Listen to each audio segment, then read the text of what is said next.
एक सहाबी हैं हजरत अबू करसाफा रदी अल्लाह ताला अन्हु, फरमाते मैं छोटा था, मेरी अम्मा और मेरी खाला मुझे साथ ले गई। मैंने कहा कहाँ जाना है? कहने लगे आओ नबी पाक का कलमा पढ़ने जाना है। पढ़िए दरूद शरीफ सल्लल्लाहु, सारे पढ़िए, फिर पढ़िए एक दफ़ा सल्लल्लाहु ताला अलैहि। हुजूर का जिक्र हो तो फौरन दरूद पढ़ना चाहिए। नबी करीम अलैहिस्सलाम की बारगाह में ना मेरी खाला और मेरी अम्मा दोनों मुझे साथ ले गई कलमा पढ़ने। कहते हैं जब हम हुजूर की बारगाह में पहुंचे, कलमा पढ़ा, वापस आए तो मेरी अम्मा और मेरी खाला आपस में बात करने लगी।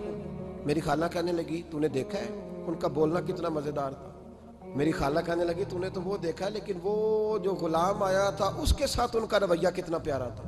तूने देखा जब वो खाना खा रहे थे तो पहला ख्याल उन्होंने हमारा किया। बार बार वो इनका जिक्र करती, कहते आपस में हुजूर की शानें बयान करती, मेरी अम्मा भी मेरी खाला भी। बिल आखिर बात लंबी हो गई तो मेरी अम्मा बोली, कहने लगी बस कर, हम कितनी अजमतें बयान करेंगे, मुझे तो 3 बातें समझ में आएंगी। 3 बातें मुझे समझ में आई हैं। कहा वो क्या? तो कहने लगी कि ना इतना खूबसूरत चेहरे वाला कोई शख्स देखा है, और ना इतने साफ कपड़ों वाला को देखा है, और ना ही इतनी मीठी बोली बोलने वाला कोई देखा है।